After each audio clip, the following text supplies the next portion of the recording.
Good morning সবাইকে। এখন সময় প্রায় 6টার কাছাকাছি, আর আজকে ডেট হচ্ছে 20শে সেপ্টেম্বর 2024। আমরা আবার দেখছেন আমাদের গাড়ি রেডি, আমরা বেরিয়ে পড়ছি আবার একটা লং রোড ট্রিপের জন্য। লং মানে হয়তো সপ্তাহ 2 হবে আর কি। আর যাচ্ছি হচ্ছে আমি আর আমার ওয়াইফ, আমরা দুজনে যাচ্ছি। Good morning. Good morning. আচ্ছা, আমাদের গাড়ি নেক্সন যাওয়ার জন্য রেডি। আপাতত কিলোমিটার আপনাদেরকে দেখাচ্ছি এর পরের ক্লিপটাতে। আর আমাদের কিন্তু প্যাকিং একদম রেডি। এই যে বুটটা দেখছেন, এই বুটটা কিন্তু পুরোপুরি ভর্তি। যাওয়া যাক, এটাকে বন্ধ করা যাক। বন্ধ হয়ে গেল বুট। এবারে আমরা যাই, গোপ্রোটা সেট করি আর আমরা বেরিয়ে পড়ি আমাদের জার্নির জন্য। জার্নি শুরু করেছি বেশ কিছুক্ষণ হলো, আর এবার আমরা আস্তে আস্তে এগিয়ে যাচ্ছি দুর্গাপুর এক্সপ্রেসওয়ের দিকে। আমাদের বাড়ি থেকে দুর্গাপুর এক্সপ্রেসওয়ের দূরত্ব হচ্ছে প্রায় 20 কিলোমিটারের কাছাকাছি। তার মধ্যে প্রায় 6 কিলোমিটার আমরা এসে গেছি, এখনও 14 কিলোমিটার কিন্তু বাকি।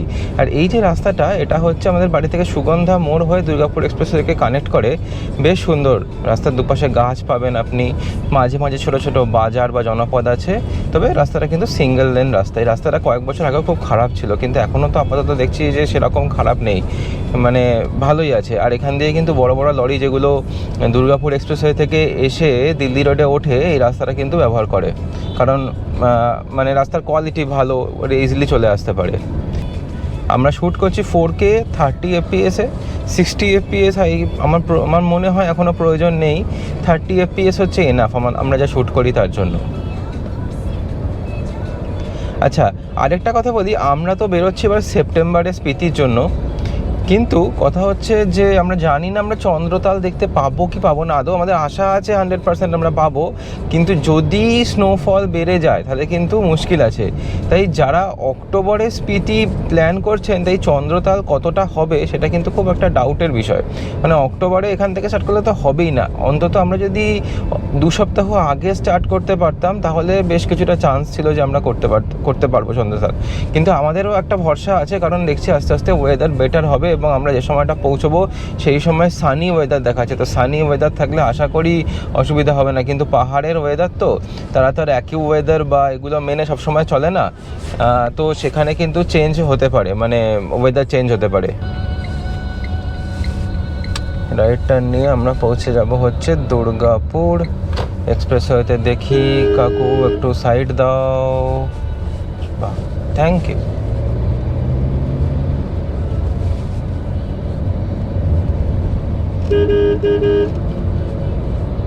সবাই ব্রাশ করতে উঠেছে, সবে সদ্য সকাল হয়েছে।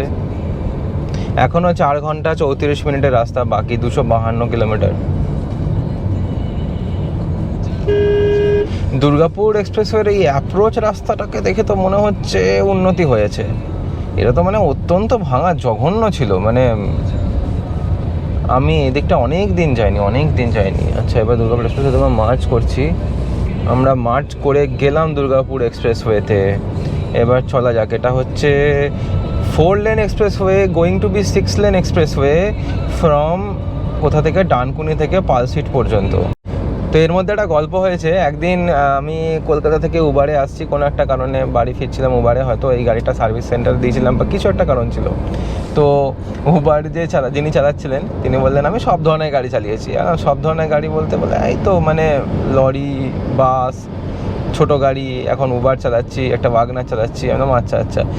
তারপরে বলছে যে একদিন নাকি ওনাকে যখন লরি চালাচ্ছে প্রথম কলকাতা থেকে দুর্গাপুর যেতে বলা হয়েছে। তো কলকাতা থেকে উনি সকালবেলা বেরিয়েছেন 6টার সময়, বলছে মোটামুটি 10টা-11টা নাগাদ আমি দুর্গাপুর পৌঁছে গেছি।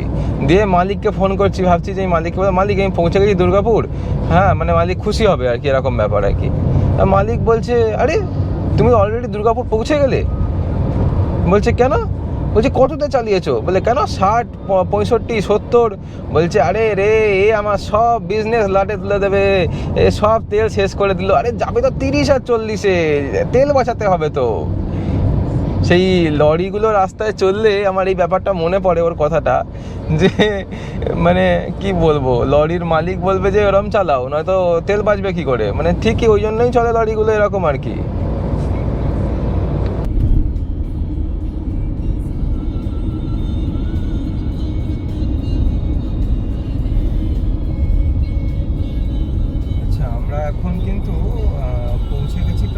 গুলাপের কাছাকাছি, তাই তো? এটা হচ্ছে আমাদের দেশের বাড়ি যেটা বইছি সেখানে যাওয়ার কাঠ, এই গুলাপের কাঠটা। এখান থেকে আমরা বাঁ দিকে নিলে সেখানে পৌঁছে যাব। তো আমরা তো এবার ঢুকবো না সেখানে, আমাদের দূরত্ব অনেক দূর, স্ট্রেট বেরিয়ে যাচ্ছি বর্ধমানের দিকে। না, আমরা এখন একটা ভালো স্ট্রেচ পেয়ে গেছি। এটা কোথায়? রসুলপুরের কাছাকাছি, টোল গেট 1 কিলোমিটার। আচ্ছা, পালসিট। তো বেসিক্যালি জায়গায় জায়গায় রাস্তাটা ভালো হয়েছে, একেবারে যে হয়নি তা নয়, কিন্তু এই ট্রাকগুলো এভাবে সব রাস্তাটাকে ব্লক করে চালালে কি করে হবে?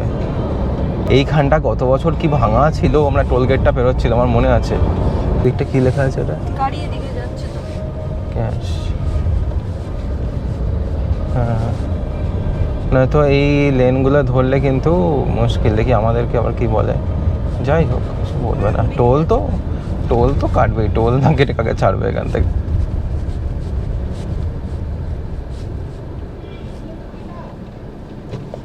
Thank you.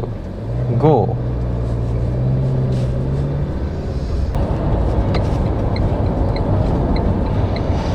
সিক্স লেন, কি মজা।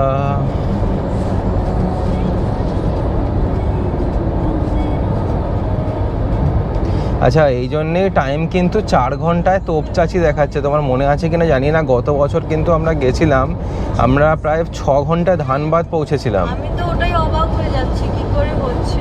আমি তো ভাবলাম কি করে 6:30টার সময় বেরিয়ে 12টার দিকে ঢুকবো বলছে, বা তোপচাচি, তাই তো? হ্যাঁ, কারণ আগের বারে তো আমার মনে আছে আমরাও 5টার সময় বেরিয়েছিলাম, 10:30টার সময় 10:30 11টার সময় পৌঁছেছিলাম, তারপর ওই 12টার দিকে ধাবাটাই খেতে গেলাম না। হ্যাঁ হ্যাঁ হ্যাঁ হ্যাঁ।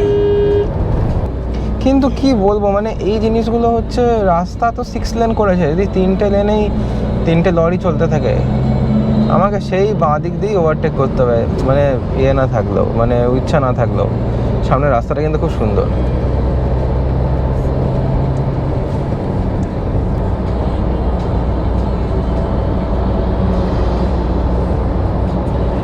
Wow wow wow. আমার তো দেখি খুব ভালো লাগছে। না, আগের বারে যাওয়ার সময় যা স্ট্রেস হয়েছিল, মানে আমি বসে আছি, আমার খুব একটা কিছু হয়নি, কারণ আমার স্ট্রেস মানে আমি জ্যাম দেখলেই ঘুমিয়ে পড়ি চুপচাপ, আমার ভালো লাগে না। ড্রাইভার জ্যাম দেখলে ঘুমিয়ে পড়লো যদি ধরো, না, সেটা হবে না। জ্যাম পছন্দ নয়। হ্যাঁ, আমি কিন্তু বেশি জ্যাম হলে, ট্রাফিক জ্যাম হলে দাঁড়িয়ে থাকলে আমি ঘুমিয়ে পড়ি, আমার ওইটা ভালো লাগে না দেখতে। বারাণসী 583 এখান থেকে। উফ, বাম দিকে সবুজ একদম ধান ক্ষেত। না, আমি খুশি। আগের বারে যে কষ্টটা পেয়েছিলাম তার থেকে মানে ঠিক আছে, এরকম যদি রেজাল্ট হয় তো ঠিকই আছে। ও আচ্ছা, এখন শক্তিগড় যেতে গেলে এখান থেকে বাঁ দিকে ঢুকতে হবে, না হলে বোধহয় ফ্লাইওভার দিয়ে বার করে দেবে ওপর দিয়ে। তাই? হ্যাঁ, দেখো শক্তিগড় বাঁ দিকে লেখা রয়েছে। মিষ্টির দোকানগুলো পাবো না রাস্তা দিয়ে? না, ওই দেখো শক্তিগড় এখান থেকে বাঁ দিকে, এইখান থেকে দেখো ল্যাংচা মহল, এখানে একটা ইয়ে করেছে। এগুলো সব এই পারে ওই পারে হয়ে গেছে। তাও কিছু দোকান এখনো এখানে আছে এই জায়গাটাতে।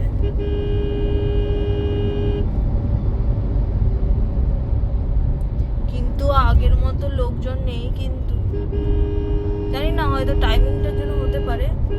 কিন্তু আমরা কি ওই ওই যে যেখানটা খুব ভিড় হতো ল্যাংচার জন্য, সেই জায়গাটা পেরিয়ে এলাম। সামনে ডান দিকে। ওকে ওকে বাসটা ওকে।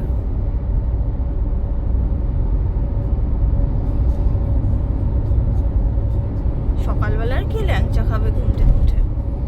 যারা খাবার তারা সবসময় ল্যাংচা।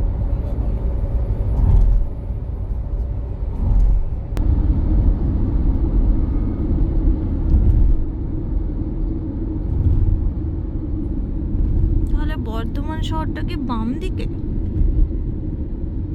বাম দিক ডান দিক দুদিকে।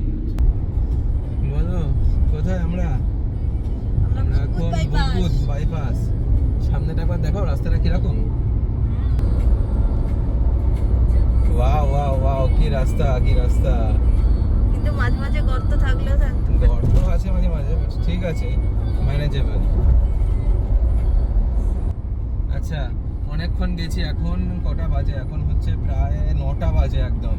আর আমাদের 2 ঘন্টা হয়েছে বাড়ি থেকে বেরিয়েছি। 2 ঘন্টায় হ্যাঁ আমরা কিন্তু এসে গেছি প্রায় 120 কিলোমিটার। কিন্তু ভাবতে পারছেন 60 কিন্তু অ্যাভারেজ স্পিড, 60 অ্যাভারেজ স্পিড কিন্তু চারটেখানি কথা নয়। রাস্তা ভালো না থাকলে কিন্তু এটা পসিবল না। এর মধ্যে এখানে আমরা ডাইভারশন দিয়ে গেছি, কিংবা কখনো কখনো আমরা গেছি হচ্ছে লোকাল 2 ওয়ে রাস্তাতে, সেই অবস্থা তো 60 কিন্তু অ্যাভারেজ স্পিড। আর সাধারণ বলেই এই স্পিডটা কিন্তু সম্ভব হচ্ছে। এইগুলো রিফ্লেক্টারও দেওয়া আছে কিন্তু প্রত্যেকটা, দেখতে রাত্রিবেলা জ্বলবে আলো, মানে জ্বলবে মানে গাড়ির হেডলাইট করলে ওগুলো ইলুমিনেটেড হবে। আর এখানে কিন্তু 100 স্পিড মেনটেনেন্স নেই, কেক ওয়াক বোঝা যাচ্ছে না, বোঝা যাচ্ছে এটা 100-এ 110 চলছে না। ও সামনের গ্রেডিয়েন্টটা আমার না 10x জমে যা এসছে না।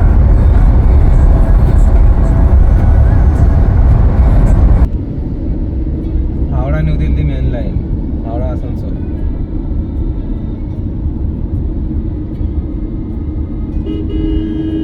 সময় কিন্তু সকাল 9টা বেজে কত 16 মিনিট। আর আমরা এসে গেছি কিন্তু আবারই লালবাবাতে, একদম হাইওয়ের পাশে, যেটা হচ্ছে পানাগড় বাইপাসটা থেকে জাস্ট নেবে বাঁদিকেই পড়ে এটা। এখানে অনেকগুলো বোর্ডও লাগিয়েছে দেখলাম, দূরে কাশফুল আমাদের জানান দিচ্ছে যে পুজো আসছে, আপনারা দেখতে পাচ্ছেন কিনা জানি না। তবে আর ওইখানে হচ্ছে আমাদের নেক্সন পার্ক করা আছে একটু ছায়াতে। নেক্সট হচ্ছে আমাদের ডেস্টিনেশন তো হচ্ছে তোপচাঁচি। আমরা এসে গেছি 140 কিলোমিটার মতো, আমাদের আরও যেতে হবে 150, মানে টোটাল প্রায় এরকম 300 কিলোমিটার মধ্যে আজকের টার্গেট আছে। আজকের টার্গেটটা কম রেখেছি কারণ হচ্ছে আমাদের তো কালকে আবার লখনৌ পৌঁছাতে হবে। এবার দেখা যাক ভেতরে গিয়ে কী খাওয়া যায়। এখন আমরা রয়েছি হচ্ছে হোটেল লালবাবাতে। আমি খেলাম তাওয়া রুটি আর মিক্স ভেজ। তো এখানে মনে হলো মিক্স ভেজটা সদ্যই বানানো বা গরম করেও দিতে পারে, বলা যায় না, কিন্তু খেতে খারাপ লাগলো না, খেতে বেশ সুন্দর, ভালোই লাগলো। আর এটা হচ্ছে লালবাবা হোটেলের ভেতরের যে ইন্টেরিয়ার যে খাবার জায়গাটা সেরকম, মানে হাইওয়ের পাশে ধাবা হিসাবে ঠিকঠাক আছে, হাইওয়ের পাশে ধাবা হিসাবে ডিসেন্ট। আর এই যে হচ্ছে হাইওয়ে, আমাদের গাড়িটা রাখা আছে কিন্তু ওই দিকে পিছনের দিকে গাছের ছায়ায় রাখা আছে। আর বিলটা মিটিয়ে দিয়ে আমরা এবার বেরোবো হচ্ছে তোপচাঁচির উদ্দেশ্যে। নেক্সট হচ্ছে আসানসোল, ধানবাদ, তারপর তোপচাঁচি। এবারে জার্নির আগে কিন্তু আমি 4টে চাকাতেই চেঞ্জ করে ইয়োকোহামা টায়ার লাগিয়েছি। গ্রিপটা দেখুন, গ্রিপটা কিন্তু বেশ সুন্দর, মানে থ্রেডটা বেসিক্যালি।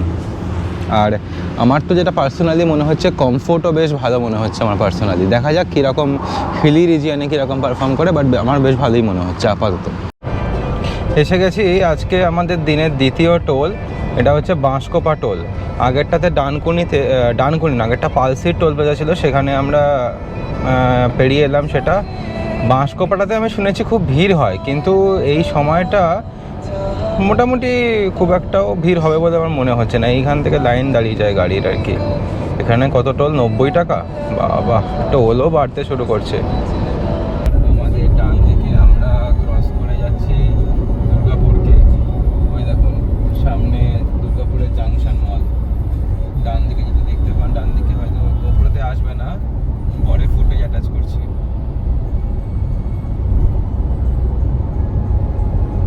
এই জাংশন মল হচ্ছে, মানে আমরা দুর্গাপুরকে ক্রস করে যাচ্ছি আস্তে আস্তে।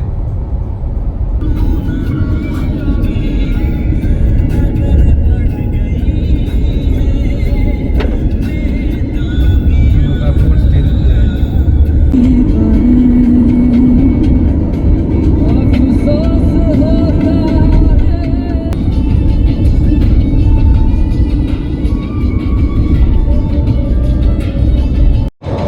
আমরা এই মুহূর্তে আসানসোল ক্রস করলাম। এখান থেকে এখনও 96 কিলোমিটার আমাদের যেতে হবে আমাদের হোটেলে পৌঁছানোর জন্য। সময় দেখাচ্ছে 1 ঘন্টা 48 মিনিট, মানে রাস্তা বেশ ভালো, বুঝতেই পারছেন। বাড়ি থেকে বেরিয়ে 202 কিলোমিটার রাস্তা পেরিয়ে আমরা কিন্তু একেবারে বরাকর ব্রিজের দোরগোড়াতে। আর কিছুক্ষণের মধ্যেই আমরা বেরোতে চলেছি পশ্চিমবঙ্গের সীমানা, এবং আমরা প্রবেশ করব ঝাড়খণ্ডে। চারিদিকের ভূপ্রকৃতি কিন্তু একটু একটু করে পরিবর্তন হতে শুরু করেছে। এটাই হচ্ছে সেই ক্রসিং যেখানে প্রচুর লরি থাকে বা সামথিং। এবারে কিন্তু কিছুই নেই অলমোস্ট, মানে একদম আরামসে বেরিয়ে যাচ্ছে। আচ্ছা, উল্টো দিকের গাড়ি এখনও এদিক দিয়ে আসছে। উল্টো দিকে কি লরি দাঁড়িয়ে আছে? নিশ্চয়ই আছে। আচ্ছা, এটাই তার মানে একটা মানে কাস্টম হয়ে গেছে ওইদিকে। সেই অবস্থা খারাপ হয়ে গেল। মানে বরাকর ব্রিজ পেরোনো অবধি ঠিক ছিল, তারপরে এইখানে হচ্ছে পুরোটা সবাই রং লেন দিয়ে যাচ্ছে, আর অবস্থা মানে পুরো যা তা। এই এতক্ষণে একটু ক্লিয়ারেন্স পেলাম এখানে, মানে পুরো যা তা অবস্থা ছিল। তাও সার্ভিস লেন দিয়ে এদিক দিয়ে ওদিক দিয়ে এদিক দিয়ে খুশি আমরা বেরিয়েছি আর কি, নয়তো কোনো ব্যাপারই ছিল না ক্লিয়ারেন্সের ওখানটাতে। কি বাজে অবস্থা, মানে হঠাৎ করে দেখছি পুরো ম্যাপে লাল দেখাচ্ছে, আর লোকজন যেদিক দিয়ে পাচ্ছে দেখুন আবার সামনে ডান দিকের লেনটা এরকম ভর্তি, সামনে এরকম অবস্থা। এই ঝামেলাটা পেরোলে বাঁচি, যেখানে সেখানে যখন তখন জ্যাম হয়ে যাচ্ছে। আর ওদিকের লেনটা পুরো দাঁড়িয়ে আছে, এটা হচ্ছে এই কারণে প্রবলেমটা হচ্ছে। এবং দাঁড়িয়ে আছে যে শুধু এখন থেকে যে দাঁড়িয়ে আছে তা নয়, এটা দাঁড়িয়ে আছে প্রায় হচ্ছে ওই বরাকর ব্রিজ থেকে দাঁড়িয়ে আছে ডান দিকের লেনটা। এখন বেলা হচ্ছে 11:46। আমরা বাড়ি থেকে বেরিয়েছি কখন? বাড়ি থেকে বেরিয়েছি 7টায়, একদম 7টায় স্টার্ট করেছি। তারপরে আমরা প্রায় 45 মিনিট ধরে করেছি হচ্ছে ব্রেকফাস্ট। তো সেই হিসাবে দেখতে গেলে এখন আমরা আছি ধানবাদে। তো অলরেডি ধানবাদ আমরা পৌঁছে গেছি। ধানবাদে আমরা যেখানে ছিলাম হোটেল মধুবনে, সেটাকে আমরা এক্ষুনি ক্রস করলাম। আর এই যে ক্রসিংটা, এখান থেকে কিন্তু লেফট সাইডে চলে যায় ধানবাদ। এই মোড়টাকে বলে গোবিন্দপুরি মোড়। আর এখান থেকে আরও স্ট্রেট গেলে হচ্ছে আমাদের চলে যাবে তোপচাচির দিকে। তো আমরা এগোতে থাকি সেই দিকে।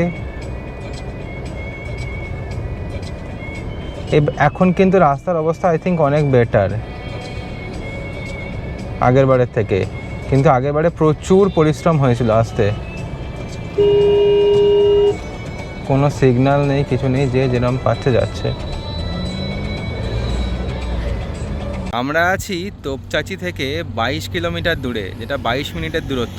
আর একটু ভিউটা দেখানোর জন্য দাঁড়ালাম।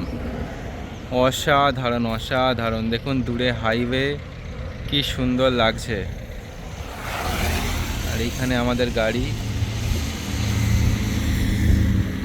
আমাদের নেক্সন যে থাকবে আমাদের সাথে। একটু জুম করে যদি দেখাই, এক্সিলেন্ট, কি সুন্দর হাইওয়েটা, আর ততোধিক সুন্দর পাহাড়।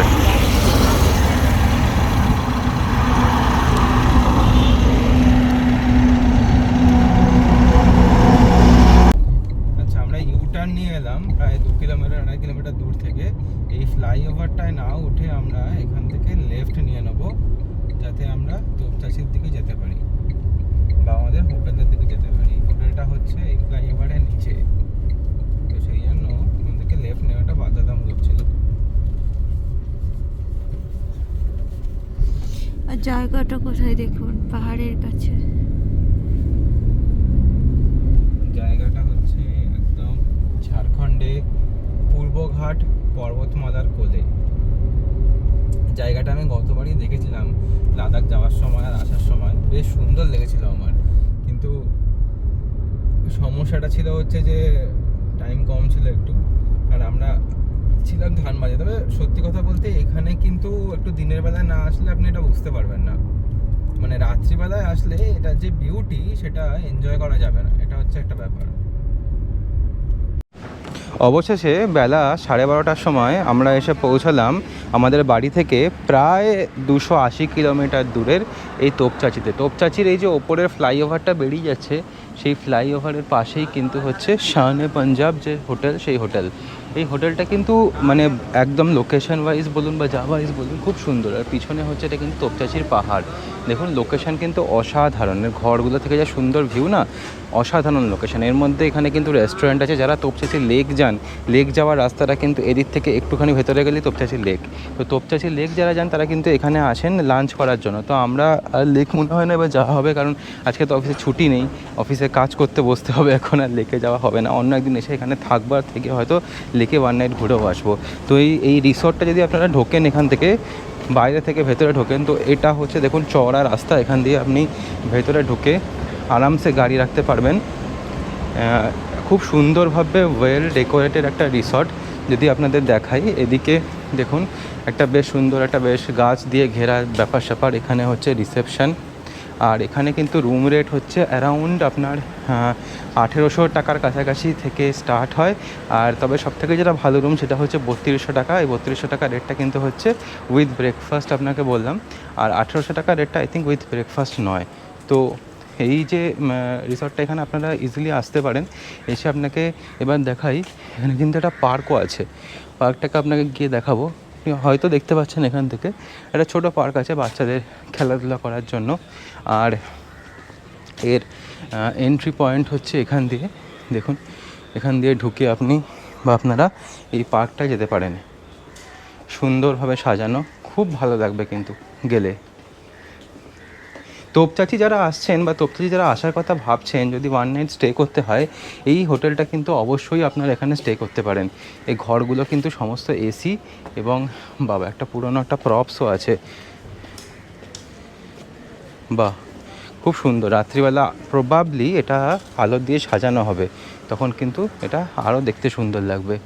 এরকম গাছগাছালিতে ঘেরা বুটিক স্টে কিন্তু আমার বরাবরই পছন্দ, কিন্তু আমার বাড়ি থেকে প্রায় 280 কিলোমিটারের মধ্যে একটা পাহাড় ঘেরা অঞ্চলে এরকম একটা স্পট রয়েছে, সেটা কিন্তু বেশ একটা আলাদা ব্যাপার। মানে এখানটাই আমার বেশ সুন্দর লাগলো বলে আমি বুক করলাম। এই ব্যাপারগুলো আমাকে একটু অ্যাট্রাক্ট করে আর কি। হ্যাঁ মানছি একটু দাম বেশি পড়েছে, বাট ঠিক আছে। আচ্ছা, এটা যেটা বলছিলাম, শানে পাঞ্জাব লেখা একটা সুন্দর একটা ফটো বুথ আছে, এখানে দাঁড়িয়ে আপনি ছবি টবি তুলতে পারেন। আর এই যে এরিয়াটা দেখছেন, এটা কিন্তু এন্টায়ারলি একটা পার্কিং এরিয়া। এখানে কিন্তু অনেকগুলো গাড়ি দাঁড়িয়ে আছে। কারেন্টলি আমি দেখছি 1 2 3 4 5 6 7 8 9 10টা গাড়ি কিন্তু এখনই দাঁড়িয়ে আছে এখানে, এবং এইখান থেকে কিন্তু আরও গাড়ি দাঁড়াতে পারে এই এরিয়াটাতে আর কি। এখানে একটা মাঠ আছে, মাঠের মধ্যে একটা স্টেজ মতো করা আছে যদি কিছু এখানে অনুষ্ঠান হয়। তো বাচ্চাদেরও বেশ ভালো লাগবে, এখানে একটু খোলামেলা জায়গাটা আর কি, একদম হাইওয়ের ওপরে। নিচে একটা কমন টয়লেট ফেসিলিটি আছে, এটা হয়তো যারা রেস্টুরেন্টে আসবেন তাদের হেল্প করবে। আর এখানে আমাদের গাড়ি পার্কিং সুন্দরভাবে করা আছে। আমরা এবার আপনাদের একটু রুমে যাই, রুমে গিয়ে রুমটা কীরকম সেটা দেখাই। খুব সুন্দর একটা ডাবল বেড আছে, একটা উইন্ডো আছে। আচ্ছা, ওয়াশরুমটা একটু দেখাই। ওয়াশরুমটা কিন্তু বেশ সুন্দর এবং প্রপার, সমস্ত ফ্যাসিলিটিস আছে ওয়াশরুমের মধ্যে, যা যা থাকা উচিত। এবার একটা ওয়ার্ক স্টেশন আছে, যেখানে আমার ওয়াইফ অলরেডি কাজ করতে বসে গেছে। আমাকেও বসতে হবে, একটু পরেই আমাকেও বসতে হবে। তবে এখানে একটা সোফা কিন্তু আছে, এটা কিন্তু একটা ইউনিক ব্যাপার। এবং এই সোফার এখান থেকে কিন্তু আপনি বাইরের যে জায়গাটা, সেই জায়গাটার ভিউও পাবেন। আমাদের গাড়িটা ওই ডিরেকশানে আছে, এখানে গাছ আছে বলে দেখা যাচ্ছে না, কিন্তু আছে ওদিকেই। তো এই হচ্ছে ব্যাপার। ও আমি স্টিল একটা জিনিস আনতে ভুলে গেলাম, আবার একবার নিচে যেতে হবে। যাই হোক, তো এইটা ছিল হচ্ছে ট্যুর অফ দ্য প্রপার্টি। আশা করি আপনাদের ভালো লাগবে। আর তোপচাচি এলে অবশ্যই আশা করি এখানে একবার থাকবেন, না থাকলে কিন্তু তোপচাচিটা ভালো করে ঘুরতে পারবেন। অনেক কিছু দেখার আছে, আমাদের কাছে অত টাইম নেই এবার, কিন্তু আমরা যদি পরে আসি আমরা কিন্তু এভাবেই ঘুরবো।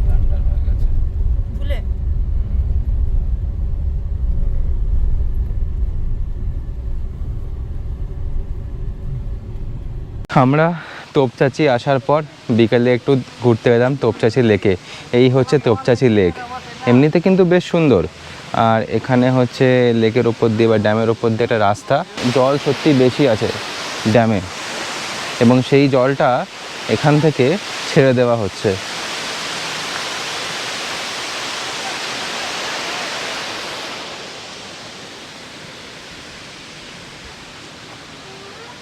কীরকম লাগছে? জায়গাটা তো ভালো, বেশ জায়গাটা ভালো না? হ্যাঁ, এই যে দূরে পাহাড়, আর এগুলো হচ্ছে সবই পূর্বঘাট পর্বতমালার এক একটা পাহাড় না, খুব সুন্দর জায়গাটা। আমাদের গাড়ি এখানে আসার জন্য 100 টাকা নিল এন্ট্রি ফি, ঠিক আছে 100 টাকা অসুবিধা নেই, মানা যায় সেটা।